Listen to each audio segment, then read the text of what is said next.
बहू मुझे वृद्धाश्रम मत छोड़ो, शिक्षा पर कहानी। मेरी बीमार होने से किसी को कोई फर्क नहीं पड़ता। अब इस बुढ़िया की किसे फिक्र, सब अपनी अपनी दुनिया में मस्त थे। बहू और बच्चों को क्या दोस्त थे जब अपना बेटा ही मुझे नहीं समझता। मीरा जी फोन पर अपनी बेटी सीमा से शिकायत कर रही थी। मैंने तो पहले ही कहा था वो लोग तुम्हें अपने मतलब के लिए ले जा रहे हैं, खुद मजे से ऐश कर रहे हैं और तुमको छोड़ दिया घर और बच्चों की रखवाली के लिए। मैंने तो अभी भी कह रही हूँ कि चुपचाप अपने गांव वापस चली जाओ। इन सब का एहसान लेने से अच्छा रुके सूखे जैसा भी मिलेगा खा लेना। वैसे अम्मा एक बात बताओ कि तुमने गांव वाला घर बबलू के नाम कर दिया क्या? वो लोग तुम्हें तंग तो नहीं करते कि घर उनके नाम कर दो? सीमा जी कुछ भेद लेने के लिए पूछने लगी। ये सब तो नहीं, लेकिन अभी कुछ दिनों पहले तेरा भाई बबलू उस घर में मरम्मत करवाने गया था। अब क्या ठीक कराया मुझे क्या मालूम। मीरा जी तमतमाते हुए बोली, मम्मी जी वो मम्मी जी खाना बन गया है, ले आऊँ? बहू सुमंदर ने आवाज़ देकर पूछा। चल बेटा फ़ोन रखती हूँ, बहू खाने के लिए बुला रही है, तुमसे बाद में बात करती हूँ। मीरा जी ने फ़ोन कट कर दिया और बहू को आवाज़ लगाई कि खाना ले आओ। खाना देखते मीरा जी का मुंह बन गया। बहू यह क्या मरीजों वाला खाना खिचड़ी ले आई हो? मुझे नहीं खाना, यह ले जाओ और वो खाना लाओ जो तुमने सबके लिए बनाया है। मम्मी जी आपकी तबीयत ठीक नहीं है, डॉक्टर ने गारिस्ट खाना मना किया है, फिर भी मैंने इसे घी का तड़का मार दिया है। सुगंधा ने खिचड़ी को चम्मच से हिलाते हुए कहा। एक बार में तुमको समझ में नहीं आता, मुझे नहीं खाना या मेरे बीमार होने से किसी को कोई फर्क नहीं पड़ता, फिर यह सब दिखावा किस लिए? मीरा जी ने जिद पकड़ ली। लेकिन मम्मी जी आज मैंने सभी के लिए यही खाना बनाया है, हम सब भी यही खा रहे हैं। आपको ऐसा क्यों लगता है कि हमें आपकी कोई फिक्र नहीं? सुगंधना उदास होकर बोली। मैं सब जानती हूँ कि तुम लोगों की नज़र मेरे गांव वाले घर पर है। कान खोल कर सुन लो, किसी भी कीमत पे वो घर नहीं बेचूंगी। नीरा जी मुँह बनाते हुए खिचड़ी खाने लगी। शाम को जब बबलू घर आया तो नीरा जी के पास बैठकर चाय पी रहा था तो नीरा जी उससे सुगंधरा की शिकायत करने लगी। देख ले अब तेरी पत्नी के राज में मुझे अच्छा खाना भी नहीं मिल रहा, खिचड़ी खिला खिला कर मुझे मारेगी। मम्मी आप क्या बोल रही हैं? बोलने से पहले सोच लिया करो। वो ऐसा क्यों करेगी? आपकी तबीयत ठीक नहीं थी, कल से आपका पेट खराब है, इसलिए उसने खिचड़ी बनाई और सभी को उसने वही खिलाया। आपको बस लड़ने के फालतू मुद्दे चाहिए। कितनी बार आपसे कहा कि यहाँ की बात दीदी को मत बताया करो, लेकिन आप हो कुछ समझने की ही नहीं। बबलू गुस्से से बोला। क्यों ना बताऊं, बेटी है मेरी, मेरे सभी दर्द उसको पता होना चाहिए। क्या भरोसा तुम लोगों का? अभी घर में मेरे नाम है, इसलिए उसके लालच में तुम दोनों मेरी सेवा कर रहे हो, सब जानती हूँ मैं। वैसे एक बात बता, तुम घर की चाबी मरम्मत के लिए लेकर गए थे या क्या हुआ? घर की मरम्मत कराई या फिर किसी को बेचने के इरादे से दिखाने ले गया था? नीरा जी संयस की दृष्टि से बबलू को देखते हुए बोली। बबलू कुछ देर तक नीरा जी को देखता रहा, फिर उठकर बोला, मम्मी 2 दिन बाद संडे है, आप तैयार हो जाना और अपना सब सामान भी बांध लेना, क्योंकि मुझे वृद्धाश्रम छोड़ने का इरादा है। कर लिया क्या?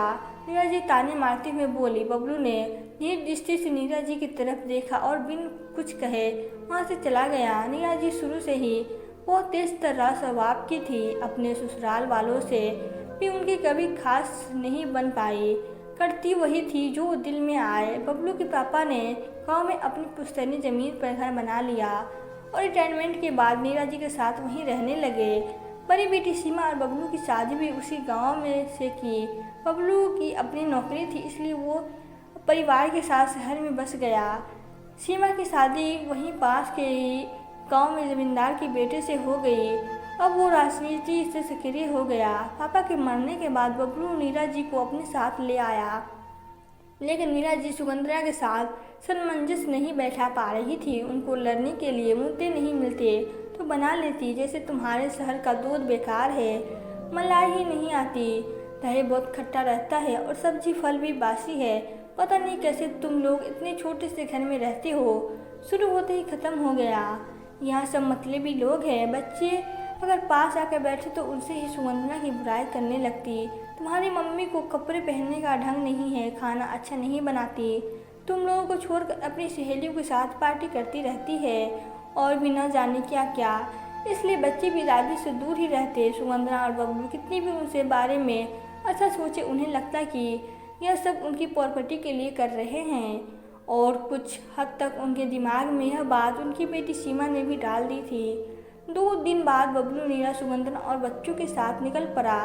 नीरा जी थोड़ी डरी हुई चुप थी, क्योंकि उन्हें ऐसा लग रहा था कि बबलू उन्हें पक्के तौर पर वृद्धाश्रम नहीं ले जा रहा है, क्योंकि आज चलने से पहले उन्होंने बहुत कोशिश की बबलू जाने का प्रोग्राम कैंसिल कर दे, लेकिन वो कामयाब नहीं हुई और मजबूरी में कार के अंदर बैठ गए। कार में सोचते सोचते वो सो गई। अचानक कार रुकने से वो चिल्लाकर उठी, बहू मुझे वृद्धाश्रम मत छोड़ो, मैं तुम लोगों के साथ अच्छे से रहूँगी। मम्मी जी आंखें खोलिए, आप अपने घर के बाहर खड़ी हैं, किसी वृद्धाश्रम में नहीं। सुगंधना ने उनके कंधे को हिलाते हुए कहा। आंखें खोली तो सचमुच सामने उनका ही घर था और घर के बाहर एक नेम प्लेट लगी थी, नीरा का नीर। उसे देखते ही नीना जी प्यार से उसे सहलाने लगी। तब तक बबलू ने घर का ताला खोलकर सबको अंदर चलने को कहा।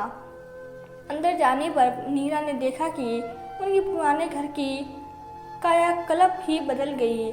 उनका घर को लेकर हर वो सपना जो अधूरा रह गया था, सब पूरा हो गया। सभी कमरों में पीओपी और साथ में एलईडी लाइट, किचन भी उनका अब मॉडर्न किचन बन गया था। यहाँ तक कि बाथरूम में भी टाइल्स और बेसिन लग चुका था। घर का एक एक कोना उसकी पसंद से दमक रहा था। मम्मी, यह लो अपने घर की चाबी, मैंने घर की रिनोवेशन कराकर पापा की आखिरी इच्छा पूरी कर दी। आप यहीं आराम से रहिए, बबलू ने चाबी पकड़ाते हुए कहा और फिर किसी को आवाज़ देकर बुलाया। अम्मा, ये धामनी है, आपकी फुल टाइम मेड आपके पास रहेगी और आपका ध्यान रखेगी। उम्मीद है कि आपको इससे कोई शिकायत नहीं होगी, क्योंकि मैं और सुगंधना आपकी अच्छे से देखभाल नहीं कर पा रहे थे। आपको लगता है कि हम लोगों की नज़र आपके घर पर है, इसलिए आप यहाँ रहकर अपने घर की देखभाल कीजिए। हम लोग दूर रहकर भी आपकी देखभाल कर लेंगे। मैंने देखा है कि और महसूस भी किया कि आपके व्यवहार से घर में हमेशा नकारात्मक बनी रहती थी, इसलिए पापा हमेशा तनाव में रहते थे। वही सब कुछ मुझे अपने घर में भी चाहिए, इसलिए हम लोग साथ नहीं रहे, यही सब के लिए ठीक रहेगा। मैं जानता हूँ कि सब मुझे और आपसे ज़्यादा सुगंधना को दोष देंगे, अपनी सास को अपने साथ न रख सकी, लेकिन सारा दोष क्या हमारा है। हम आपके लिए सामंजस्य बैठाने की कोशिश कर रहे थे, लेकिन आपको हम लोगों की परिस्थितियों में ढलना ही नहीं चाहिए। आप थोड़ा सा ही एडजस्ट करने को तैयार नहीं। अगर आप थोड़ा बदल जाए तो शायद कुछ हालात सुधर जाए। रिश्ते कोई भी हो, थोड़ा बहुत समझौता करना ही पड़ता है। आपकी नज़र में हम कभी सही नहीं थे और ना ही रहेंगे। हम आपका नज़रिया नहीं बदल सकते, लेकिन हम लोगों की नज़र में आप हमेशा हमारे पूजनीय हैं और रहेंगी। माँ को दुख देकर हम भी खुशी नहीं रह सकते, लेकिन आज आपने मुझे मजबूर कर दिया कि हम अपने रास्ते अलग कर ले। बबलू ने पैर छुए और धनिया को सब समझाकर सुगंधना के साथ भारी मन से निकल गया। पीछे से रह गई नीरा जी अपना आत्ममंजन करने के लिए। अब उनका नज़रिया कितना बदला किसे पता। आपको क्या लगता है कि बबलू ने जो निर्णय लिया वो सही था या नीरा जी सही थी? परिवार तभी प्यार से चलते हैं जब पुरानी पीढ़ी भी वक्त के साथ बदल कर नई पीढ़ी को अपनाए। हमेशा दोष नई पीढ़ी को नहीं दे सकते, बात सिर्फ सही नज़र और सही नज़रिए की होती है। तो दोस्तों, आपको यह कहानी कैसी लगी? अगर कहानी अच्छी लगी हो तो वीडियो को लाइक करें और प्लीज़ चैनल को सब्सक्राइब करें। Thank you.